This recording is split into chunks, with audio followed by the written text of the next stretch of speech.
Salut à tous. Nous voilà là déjà dans notre cours. Dans notre cours, on avait dit que chaque semaine, nous allons étudier un système. Un système chaque semaine. Alors aujourd'hui, nous allons étudier un système très populaire. Très populaire, connu par les élèves, connu par ceux qui sont amoureux de la construction mécanique. Dans tous les domaines, même ce système se retrouve en fabrication mécanique, dans presque tous les domaines. Ce système se retrouve, c'est un système très facile, appelé la cale réglable. Comme on peut le lire ici, cale réglable. Alors, nous allons étudier la cale réglable. Nous allons faire une analyse externe de la cale réglable, une analyse interne de la cale réglable. Nous allons lire le dessin d'ensemble, ça sera très magnifique. Donc, je vous prie de vous asseoir, de faire sortir vos blocs-notes et d'aller avec moi, de travailler avec moi, de suivre avec moi afin que le cours soit parfait. C'est un devoir de contrôle numéro 1, l'ICL Adika, en troisième sciences techniques, en technologie. Il y a 3 pages de dossier technique, il y a 4 pages de dossier réponse. Donc on va aller pour voir déjà. Voilà, on est dans la cale réglable. La cale réglable, voilà, elle est là. Ça, c'est une vue, on a bien expliqué la cale réglable. Elle bloque la pièce comme on peut le voir. Donc, un problème. Pour certaines pièces relativement flexibles, la prise de pièce n'est pas généralement suffisante pour empêcher sa flexion et éviter les vibrations pendant l'usinage. Il en résulte des défauts géométriques et un mauvais état de surface. Ça, c'est le problème rencontré. Alors, à chaque problème rencontré, le technicien doit donner une réponse ou une solution. Alors, la solution, c'est afin de réduire l'influence des efforts de coupe et d'améliorer la rigidité de la prise de pièces, comme on peut le lire ici, on utilise un appui supplémentaire appelé cale réglable. Voir le dessin d'ensemble, page 3/3. Afin de réduire l'influence des efforts de coupe lorsqu'on est en usinage et d'améliorer la rigidité de la prise de la pièce, on utilise un appui supplémentaire. Alors, on utilise un appui supplémentaire appelé la cale réglable. Ça nous permet d'améliorer la rigidité de la prise de la pièce. Nous avons le fonctionnement de la cale réglable. Voilà notre cale réglable tout en haut. Et voilà le fonctionnement. 3 fonctionnements. Pour établir le contact entre la cale 5 et la pièce à usiner, on agit sur l'écrou de manœuvre 9, solidaire de la vis de commande 7. Celle-ci fait déplacer l'écrou 4 et par suite on obtient le déplacement de la cale 5. Alors quand on a précisé les 5, les 9, les 7, les 5, les 4, là ça va nous aider lorsque nous ferons la lecture du dessin d'ensemble, lorsque nous irons au dessin d'ensemble. Donc au 4 nous pouvons voir la nomenclature. Donc c'est l'ensemble des pièces avec leur matière, tout ça. Et nous tombons ici à notre dessin d'ensemble. Donc tout ce qu'on a dit dans le fonctionnement va nous aider à lire notre dessin d'ensemble.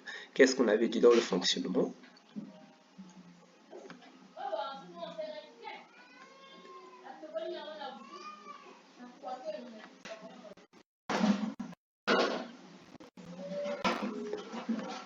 On avait dit, pour établir le contact entre la cale 5 et la pièce à usiner, on agit sur l'écrou de manœuvre 9.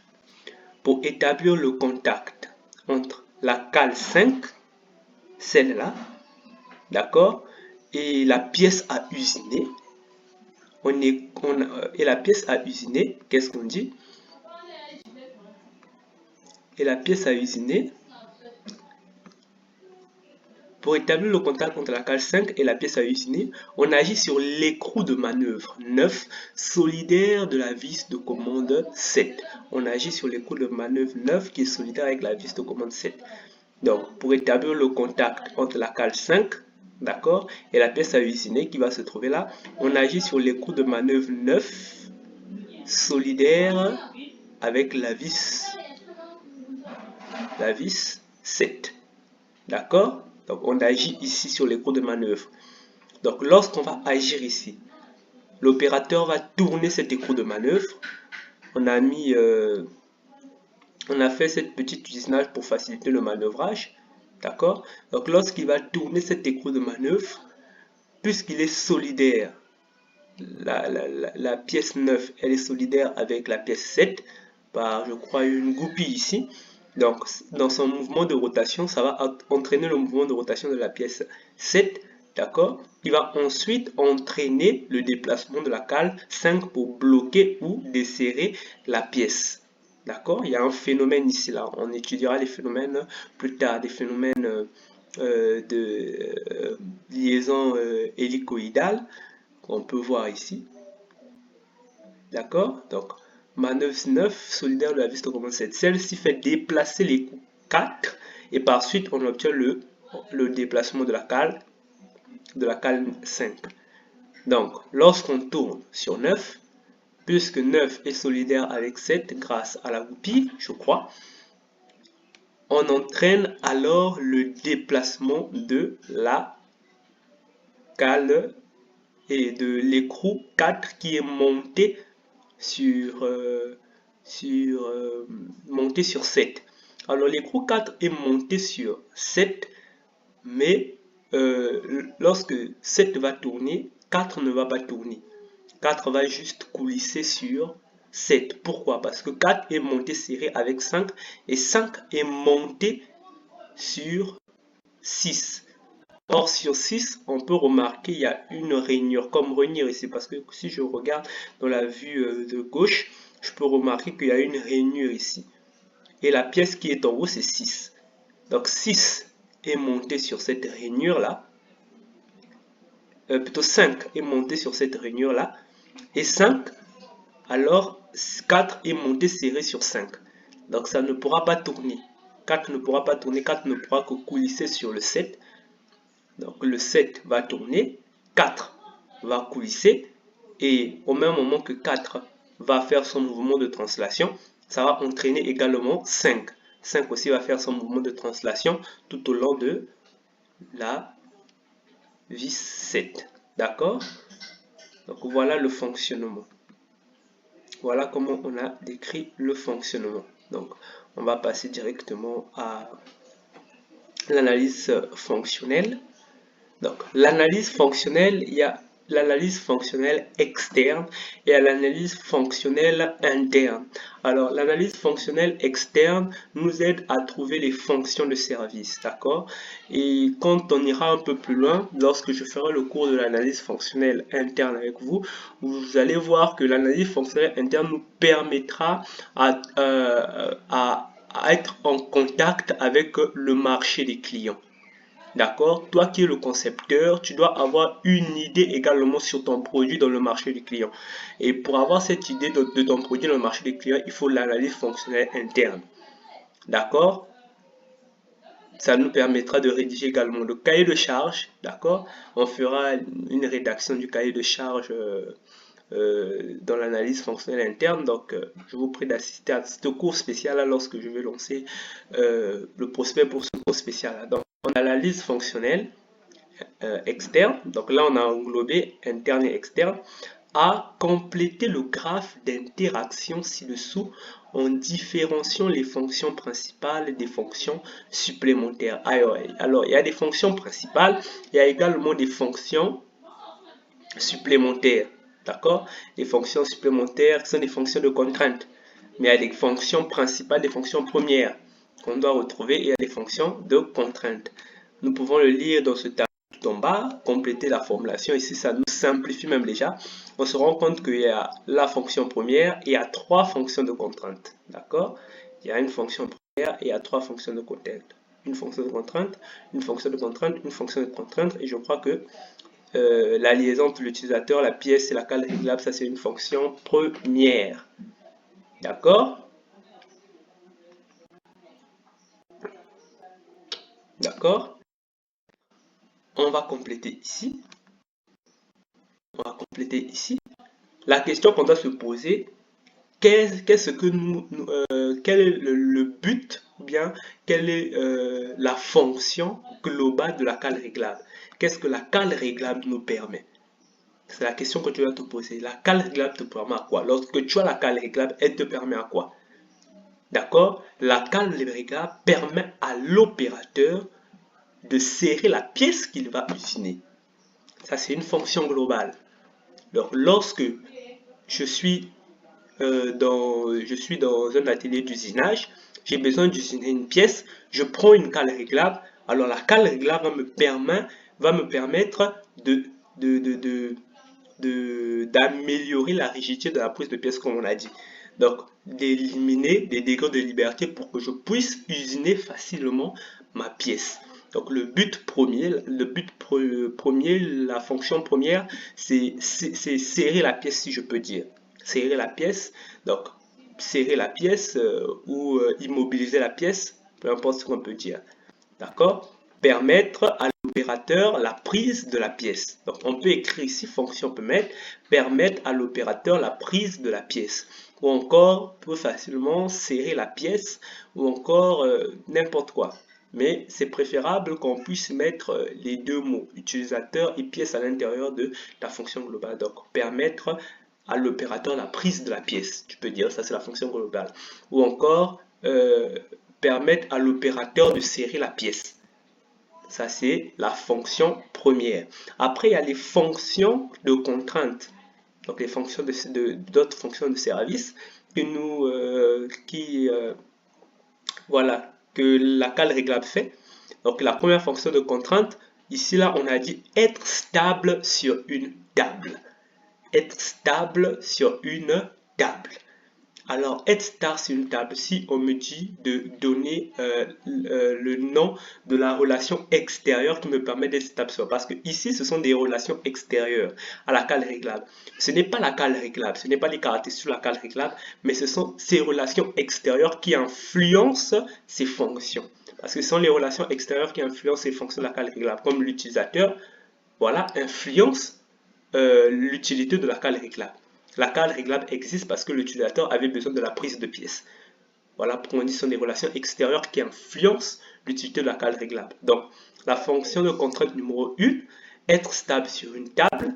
Voilà, on doit trouver un mot qui est une relation extérieure qui influence cette fonction-là. Voilà, être stable sur une table. Alors, je disais être stable sur une table, d'accord, qui est la fonction complémentaire 1. On peut dire, par exemple, sa relation extérieure qui nous permet d'être stable sur une table, c'est le support. Le support où sera posé, d'accord, la cale réglable. Il faut que le support où sera posé la cale réglable nous permet la stabilité de la cale réglable. Donc là, on pourra utiliser des solutions comme des vis et tout ça. Donc vous voyez à quoi sert réellement l'analyse fonctionnelle interne. Donc S stable sur une table. Après, on a la FC2. FC2, on nous demande de compléter. FP, on a déjà complété. D'accord? FC2, on nous demande de compléter. On peut lire ici la milieu ambiant. Alors, le milieu ambiant. Comment le milieu ambiant peut influencer notre cale réglable? Il faut que la cale réglable soit adaptable au milieu ambiant, par exemple. Par exemple, si dans ce milieu il y a un peu d'humidité, il faut que la cale réglable soit faite avec des matériaux, tu vois, qui empêchera peut-être la rouille. Si dans ce milieu, je ne sais pas, c'est bruyant, il faut que la cale réglable, voilà, un peu des choses comme ça. Vous comprenez un peu le milieu ambiant. Tu vois, le milieu ambiant, il faut que la cale réglable soit capable de résister dans le milieu ambiant. Donc, on peut écrire dans le milieu ambiant, être capable à résister au milieu ambiant. D'accord? La cale réglable doit être capable de résister au milieu ambiant. Après, il y a le FC3. Donc, on a fait FP, la pièce. On met une deuxième relation avec la cale réglable, on va tracer comme ça. Une deuxième relation qu'on a dit que ça sera FC1, être stable, donc le support. Et on va écrire support ici. Milieu ambiant FC2, il y a une relation ici là. Donc être capable de résister au milieu ambiant, on va écrire cela, être capable de résister au milieu ambiant. FC3 maintenant, qui est la sécurité. D'accord? Qu'est-ce qu'on va écrire? On va relier aussi FC3, la sécurité. Qu'est-ce qu'on va écrire sur la sécurité? On dit qu'il faut que la cale réglable assure une sécurité. D'accord? Il ne faut pas peut-être que quelqu'un se blesse lorsqu'il agit sur la cale réglable. Donc, il faut que la cale réglable soit pas un danger pour l'autre là, pour l'utilisateur. Il ne faut pas que quand l'utilisateur agit sur la cale réglable, après il y a un problème, il se blesse, il se trouve l'œil, voilà. Déjà qu'il est fixe, si la cale réglable par exemple est dangereuse, c'est pas bon. D'accord? Donc on peut dire être, être pas un danger pour l'utilisateur. D'accord? Être pas un danger pour l'utilisateur, ou bien vous formulez une phrase comme ça. En vrai, maintenant ça n'arrive pas trop, mais être, être non, on dit quoi? Être inoffensif pour l'utilisateur. D'accord?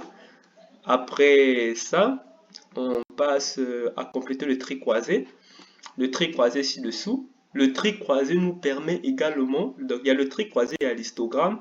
C'est surtout ces deux notions-là que beaucoup des élèves ne connaissent pas, mais c'est très important, surtout en parcours d'ingénieur.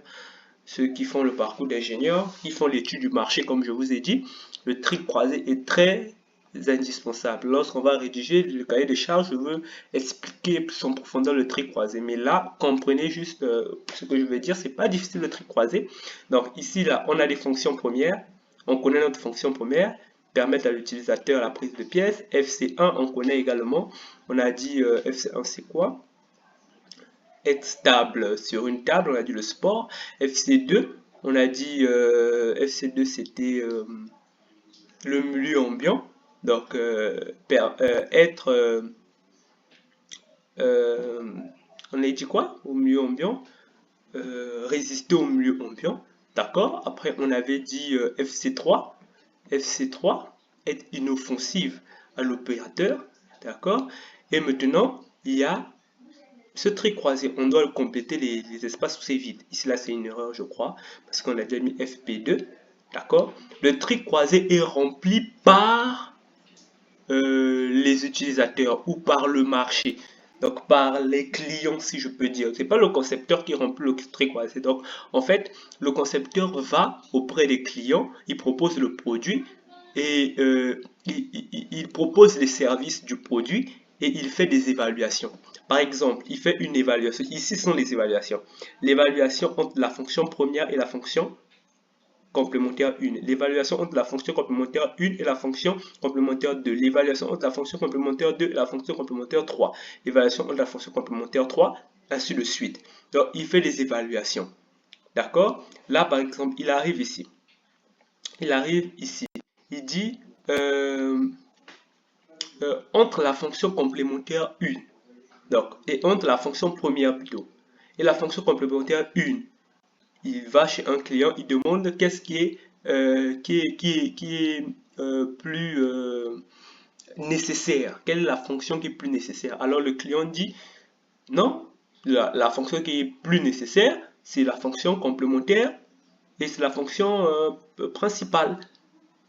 Donc, lorsque vous verrez 1, ça veut dire que la fonction, donc s'il disait FP, si le concepteur écrit FP1, ça veut dire que la fonction première est, voilà, légèrement nécessaire. Mais quand c'est FP2, ça veut dire que la fonction première est très nécessaire ou est nécessaire. Quand c'est la fonction F, on peut aussi mettre FP3, ça augmente encore, donc c'est plus que nécessaire, donc c'est plus nécessaire, donc carrément la fonction complémentaire 1 n'est même pas nécessaire. D'accord? Donc ici, là, il a dit que la fonction première est nécessaire par rapport à la fonction complémentaire 1. Le concepteur est venu dans son tableau, son trait croisé, il a mis FC2. Il vient encore la fonction première et la fonction FC2. Qu'est-ce qui est plus nécessaire? Le concepteur, l'utilisateur dit, ou bien le marché révèle, et il écrit. Et il écrit. Mais ici, là, voilà, nous, c'est un exercice. On demande de compléter. Donc, voilà, il faut être intelligent lorsqu'on complète. Lorsqu'on complète, il faut être intelligent. Par exemple, ici, là, je vois déjà que le total, c'est 10. Le pourcentage, c'est 100. Je vois le total ici. D'accord? Le total de nos points qu'on a pu obtenir lorsqu'on va compter. Je vois ici le pourcentage 100. Je vois par exemple à la fonction complémentaire 1, un pourcentage de 20%. Donc je peux calculer par exemple déjà le total de la fonction complémentaire 1. Comment je fais? Parce que pour trouver le pourcentage, on prend le point, d'accord? On multiplie par le pourcentage, on divise par le 10, par le total. Donc le point multiplié par le pourcentage divisé par le 10. Maintenant, comme je veux trouver le pourcentage, tu voyez? Donc le point qui est x, c'est une équation, x multiplié par 100 divisé par 10 est égal à 20. Je vais tirer x, donc écrivez sur vos blocs-notes, x multiplié par 100 divisé par 10 égale à 20. Je vais tirer 10, donc on va faire produit d'extrême, produit de moyenne, 10 fois 20. D'accord, le 10 va aller avec le 20, on va rester x et 100. Après, le 100 va venir diviser le 10 et le 20. Donc, on aura x qui est égal à 10 fois 20 divisé par 100. Donc, 10 fois 20 divisé par 100, je tape à la calculatrice, divisé par 100, est égal à 2. Donc, ça veut dire que le total de points pour la fonction FC1, c'est 2. Donc, j'écrirai ici 2. Dans votre bloc-notes, vous faites le tableau comme j'ai écrit, vous écrivez ici 2. D'accord? Comme j'ai écrit ici 2, et que je remarque qu'ici, là, déjà, on a 0. Donc, entre le gars là, ou bien le marché, la personne qu'on a interrogée, on a dit entre FC1 et FC3, qu'est-ce qui est plus nécessaire? Lui, il a plus dit rien. Donc, il a mis 0 ici. Et on se rend compte que là, le point, c'est 2. Donc, ça veut dire que FC1 est nécessaire quelque part. Parce que FC1 ne peut pas... Lorsqu'on on veut voir l'importance de FC1, on regarde de cette manière de colonne et de cette manière les lignes. On se rend compte qu'ici, là, FC1 n'est pas nécessaire parce qu'il y a FP déjà ici. Donc, on mettra seulement FC1 ici et on mettra barre 2. Comme on écrit ici la FP barre 2, vous écrivez FC1 barre 2. Donc, lorsqu'on va compter FC1 2, on met 2 points. D'accord? Donc, on a complété ici, on a complété ici. D'accord? Qu'est-ce qui nous manque? Il nous manque de compléter le reste. Mais comme j'ai déjà complété 2 ici, et que je me rends compte que le total c'est 10, d'accord? J'ai 2 ici. Donc, il me rend plus que ça dans les points. Donc, 2 plus 1, ça me donne 3. Je peux faire 10 moins 3, ça me donne 7. Donc, je me rends compte que la fonction première a été, le nombre de points de la fonction première, c'est 7. D'accord? Je mets 7. D'accord? Comme c'est 7, je regarde maintenant ici. Je me rends compte qu'ici, là, il y a 2. Ici, il y a 2. Donc, il manque, par exemple, 4. D'accord? Ici, j'ai 2. Ici, j'ai 2. Il me manque 4. D'accord? Il me manque 4. Et je viens ici, là, je mets maintenant FP. Je mets barre 4. Donc, FP est vraiment très nécessaire par rapport à FC2. Donc, par rapport au marché qu'on a interrogé, non, ils ont dit non, vraiment FC est très nécessaire. Ils ont voté 4. Donc, le concepteur est venu, il a dit FP barre 4. D'accord? Quand on va compter, plutôt barre 3, plutôt, excusez-moi. Je vous ai dit que c'est 1, 2 et 3. Barre 3. D'accord? Donc, on va compter 2 plus 2, ça fait 4, plus 3 ici. Donc, FP barre 3, ça nous fait 7 et on mettra 7 ici. D'accord? On mettra 7 ici. D'accord? Après qu'on a 7, on peut trouver le pourcentage. Je vous ai dit qu'on fait 7 multiplié par 100 divisé par 10. Ça nous donnera combien? 7 multiplié par 100 divisé par 10.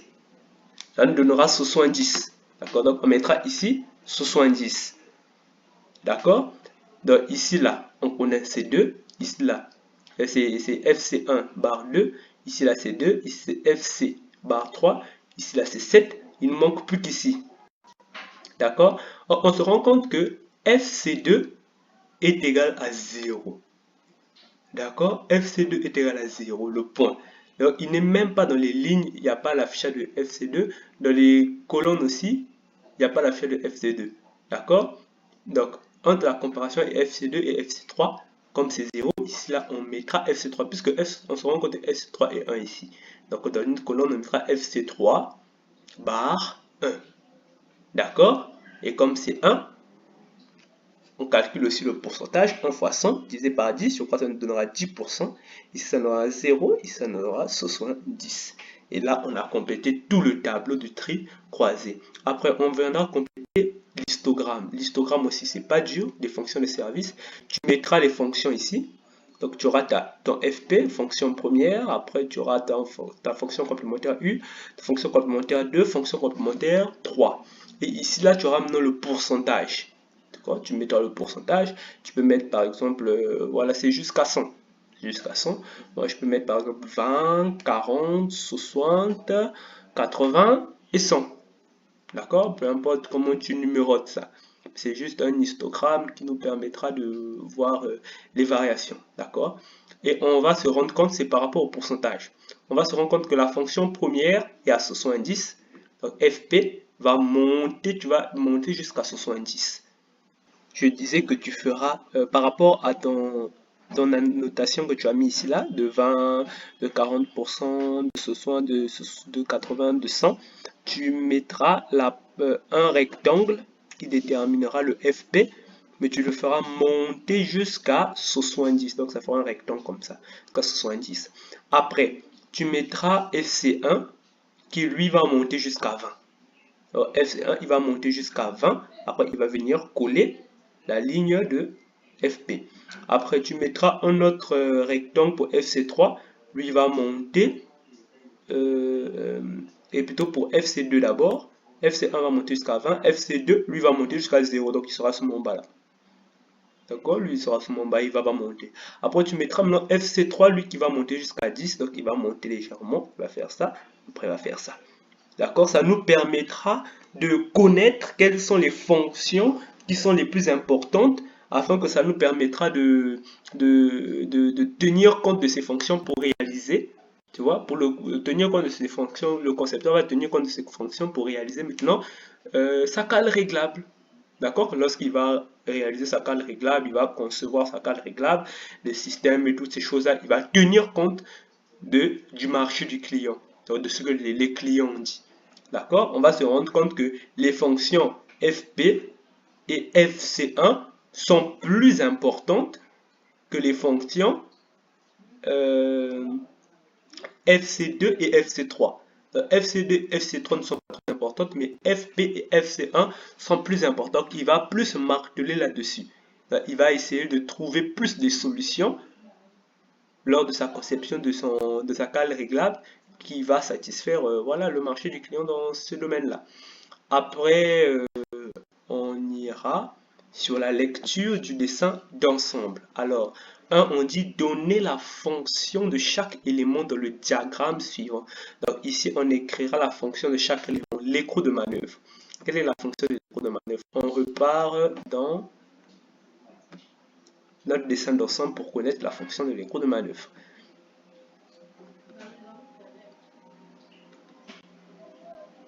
Voilà, l'écrou, c'est là. D'accord? On est là dans le dessin d'ensemble. À quoi sert l'écrou de manœuvre? L'écrou de manœuvre, c'est repérer. On a dit repérer combien déjà? Excusez-moi. Repérer 9. À quoi ça sert? L'écrou de manœuvre 9. D'accord? À quoi ça sert? Lorsqu'on se rend compte déjà, on tourne sur l'écrou de manœuvre, ça dirige presque tout le système en fait. D'accord? Donc l'écrou de manœuvre sert à transmettre son mouvement de rotation, voilà, donné par l'opérateur, donc transmettre son mouvement de rotation à la vis de manœuvre 7. Parce que lorsqu'on tourne sur l'écrou de manœuvre, puisque c'est solidaire avec 7 par la goupille, donc elle transmet son mouvement de rotation à la vis 7. Donc l'écrou de rotation, je peux dire, entraîne en rotation la vis 7 ou encore l'écrou de manœuvre 9 transmet son mouvement de rotation à la vis 7. Donc elle a pour rôle de transmettre le mouvement de rotation à la vis de manœuvre 7. Après, on a quoi après? On a la vis de commande 7 et l'écrou 4. La vis de commande 7 et l'écrou 4. La vis de commande 7 et l'écrou 4. La vis de commande 7. Voilà, la vis de commande 7 et l'écrou 4. À quoi ça sert? D'accord? Donc, le système vis de commande 7 et l'écrou 4 sert à guider en translation, en fait, la cale là. La cale 5 là. Parce que lorsque l'écrou 7 va tourner, l'écrou 4 va coulisser. D'accord? Donc, la vis de commande 7 électrocardre sert à transmettre le mouvement de translation, d'accord, à l'écrou 5. Donc, transmettre le mouvement de rotation par l'intermédiaire du système de la liaison hélicoïdale, là, le mouvement de rotation, vous voyez, à la cale 5. D'accord? Transmettre le mouvement de rotation à la cale 5. Après, on a la goupille 1. On a la goupille 1, plutôt, excusez-moi. On a la goupille 1. À quoi sert la goupille 1? Je sais déjà qu'elle sert à assurer la liaison. Donc, elle sert la goupille 1 ici. Là où je peux la voir ici. Dans cette vue de droite là, je peux voir la goupille 1. Je regarde que la section ici, en fait, c'est la section de B ici. D'accord? Donc, la goupille 1 ici, c'est en fait seulement ma goupille qui est là. Parce que on en regarde par là. D'accord? Donc, la goupille 1 sert à assurer la liaison fixe démontable entre 7 et 9. D'accord? Après, on a quoi encore? On a les vis 2, après la cale 5. Les vis 2.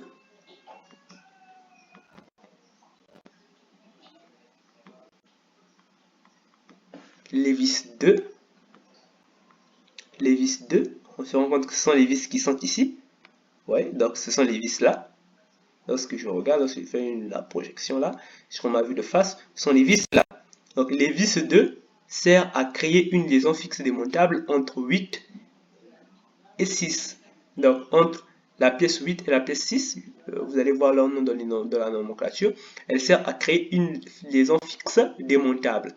D'accord? Après on a la cale 5, la cale 5 aussi sert à créer une liaison fixe démontable ou à immobiliser la pièce. D'accord? La cale 5, c'est elle qui va immobiliser la pièce. On pouvait le lire dans le fonctionnement. C'est dans le fonctionnement, on a bien dit que la cale 5 sert à immobiliser la pièce. On peut lire dans le fonctionnement. Pour établir le contact entre la cale 5 et la pièce à usiner. D'accord? Donc, on a fini avec la réponse de ces quelques questions. On va passer à une autre partie qui est repérée par les mêmes repères de la nomenclature, la vue en perspective de la cale. Les mêmes repères de la nomenclature. Les repères 1, 2, 3, 4, 5, la vue en perspective de la cale. On se rend compte que celle-là déjà, moi j'ai reconnu les pièces, hein. Donc celle-là, c'est la cale déjà, la cale 5, d'accord? Celle-là, on peut savoir que c'est la vis. La vis, donc, elle est filetée ici, c'est la vis 7.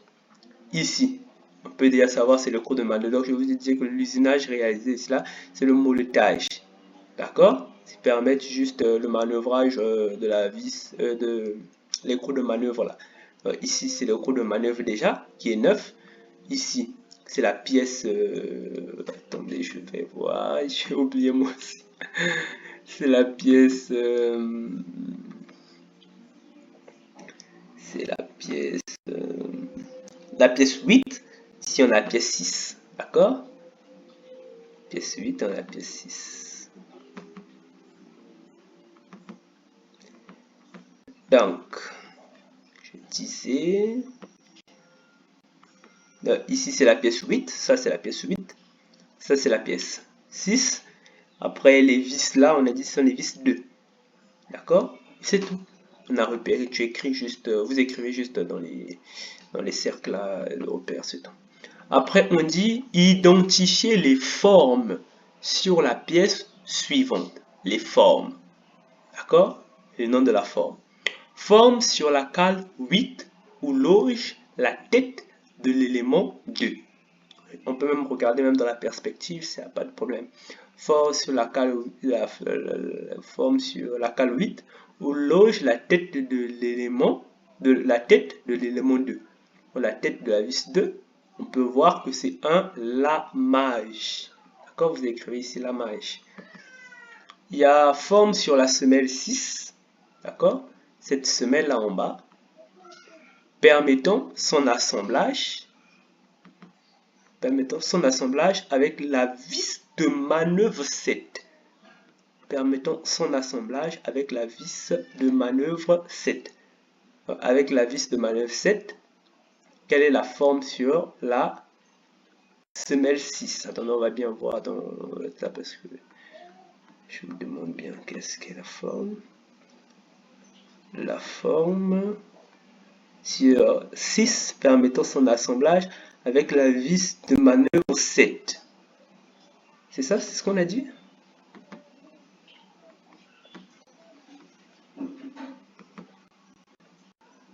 Forme sur la semelle 6 permettant son assemblage avec la cale. Ah voilà, j'ai dit même la vis de manœuvre. Non. Avec la cale 5. D'accord? Avec celle-là. Voilà, ça c'est simple. 6 avec la cale 5. La forme, c'est la rainure en queue d'arrondi qui nous permet la liaison glissière. D'accord? La cale 5 peut se déplacer. Voilà, j'avais dit que la cale 5, elle est en liaison glissière avec le support, la semelle 6. Voilà. Après, elle est montée fixe avec l'écrou là. L'écrou. D'accord? Forme sur l'écrou 4. Voilà, l'écrou que je vous ai parlé. Permettant son assemblage avec la vis de manœuvre 7. On va mieux voir ça dans le dessin d'ensemble. J'aime la lecture du dessin, j'aime vraiment ça, c'est très formidable. Donc, forme sur l'écrou 4 permettant son assemblage avec la vis 7. On se rend compte que c'est la forme, là, la liaison là. Quelle est la forme? C'est la forme, on appelle ça les hélices.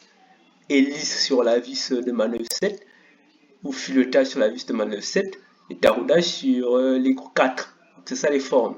Tu peux dire hélice sur 7, hélice également dans le creux de 4. Là, tu peux mettre filetage sur 7 et taraudage sur 4. D'accord? D'accord. Après, on a quoi? On a dernier, usinage sur le pourtour de la surface plane supérieure de la cale. La cale, l'usinage ici. D'accord? Cette petite inclinaison là sur le pourtour. D'accord? On peut appeler ça comme un chanfrein. D'accord? C'est un chanfrein qu'on usine ici. D'accord? C'est un chanfrein. Sur le pourtour, voilà.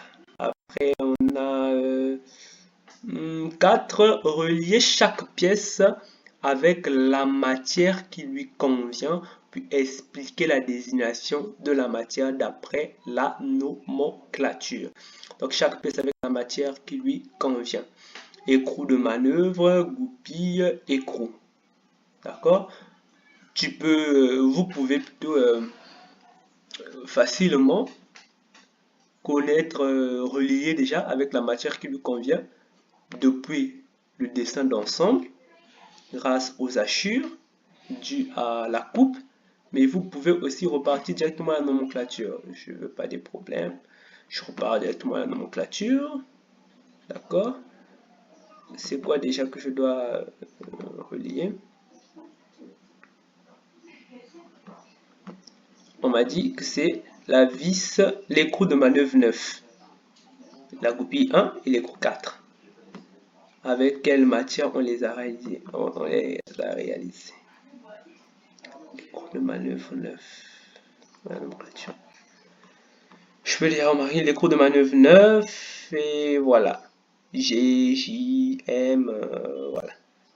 C'est une fonte à graphite lamaillère à cœur blanc ayant une résistance à la rupture de 400 mégapascales et 8% d'allongement. Donc c'est une fonte déjà.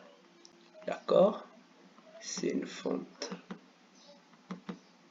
C'est une fonte à graphite lamière. Donc c'est une fonte. Écrou 9, fonte. Après on a goupille 1 et écrou 4. Goupille 1 et écrou 4. Goupil 1 égale 4. Goupil 1 égale 4. Goupil 1, ici, goupil 1 égale 4. Donc, égale 4, c'est un alliage de cuivre. Et voilà, ça c'est le pourcentage d'étain, 8% d'étain et quelques traces de phosphore, d'accord. Après, on a la goupille qui est un... Donc, je disais que c'est un acier non allié pour traitement thermique ayant 0,65% de carbone, d'accord. On va terminer rapidement.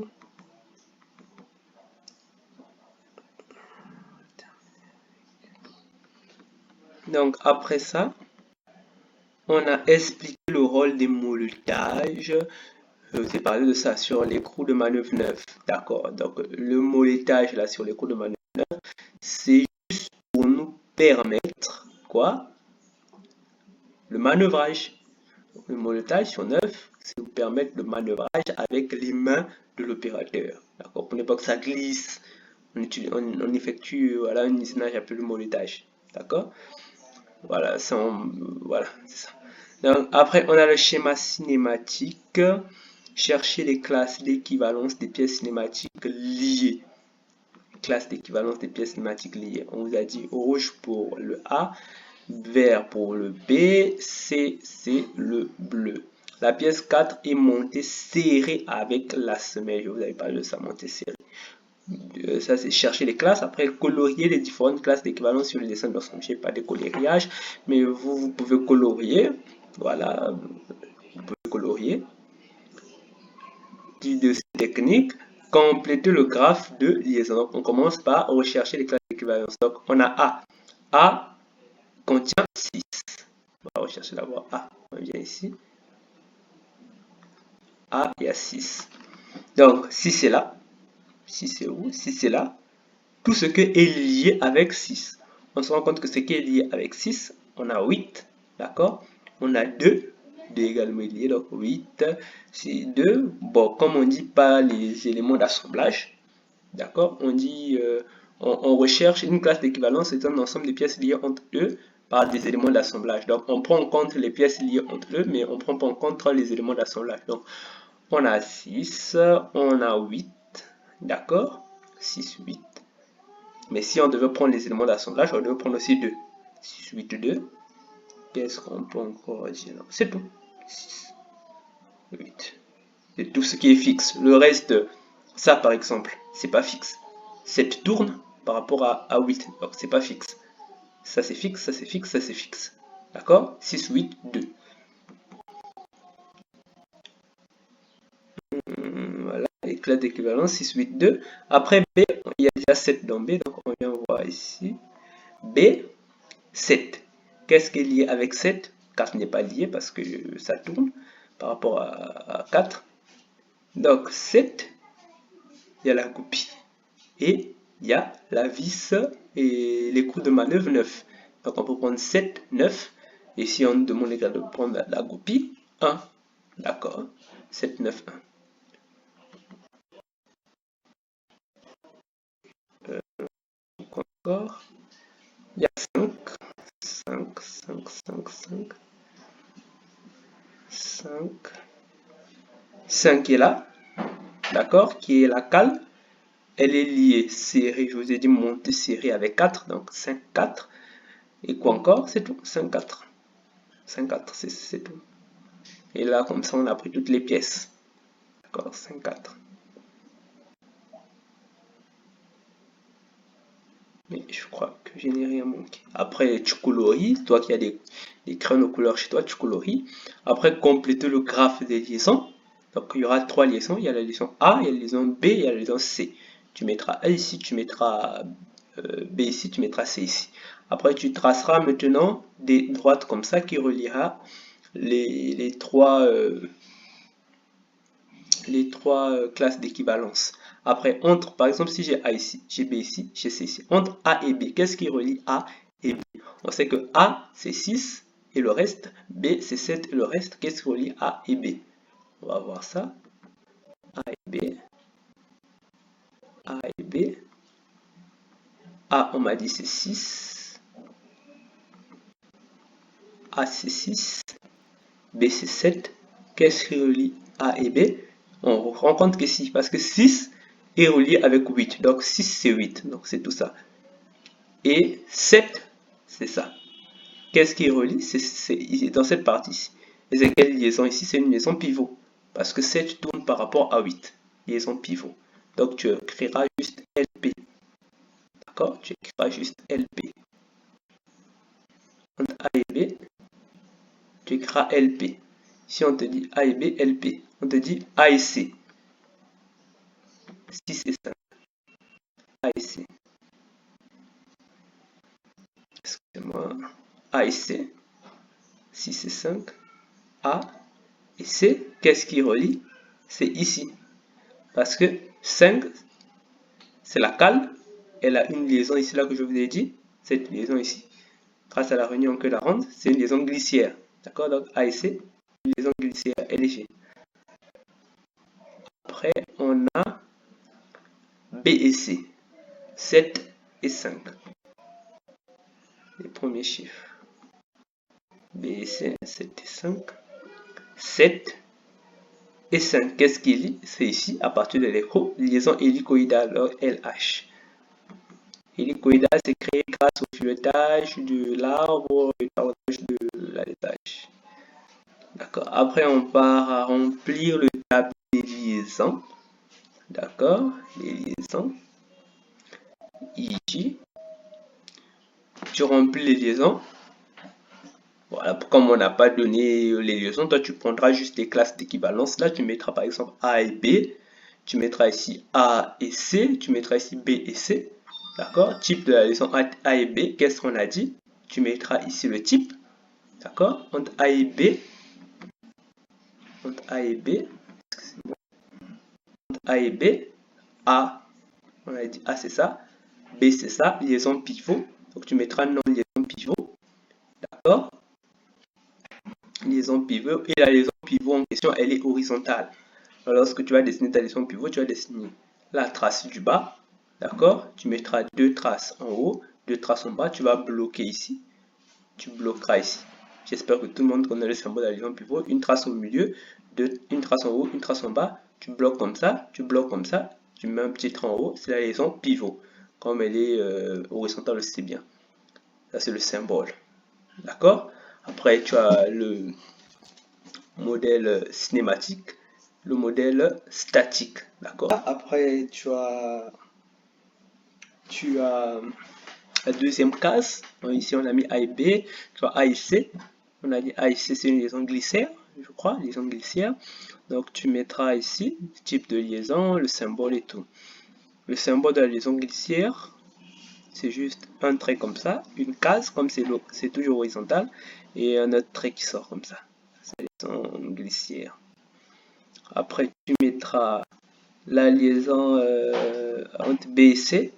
On a dit c'est une liaison hélicoïdale. Le symbole de la liaison hélicoïdale, c'est juste la liaison glissière, donc un trait comme ça, comme ça, comme ça, et tu mettras une barre couchée comme ça. D'accord? Tu mettras une barre couchée comme ça. Non, ça dépend, cette droite-là dépend du déplacement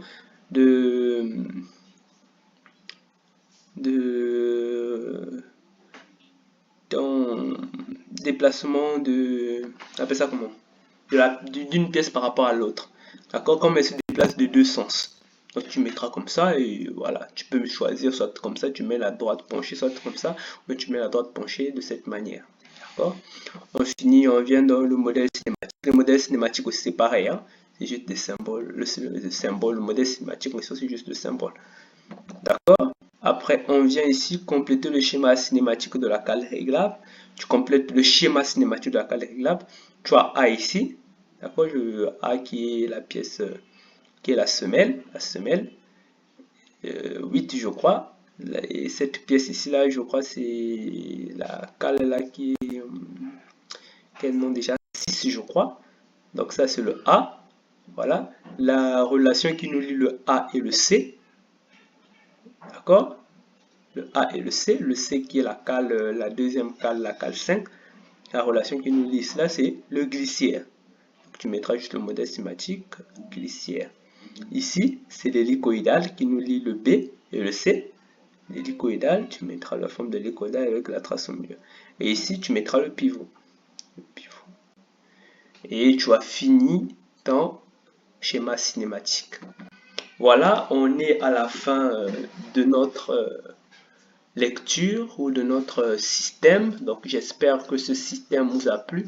C'est un système pas compliqué, mais c'est une introduction que nous avons fait dans l'analyse externe, dans l'analyse interne, fonctionnel externe, fonctionnel interne d'un système.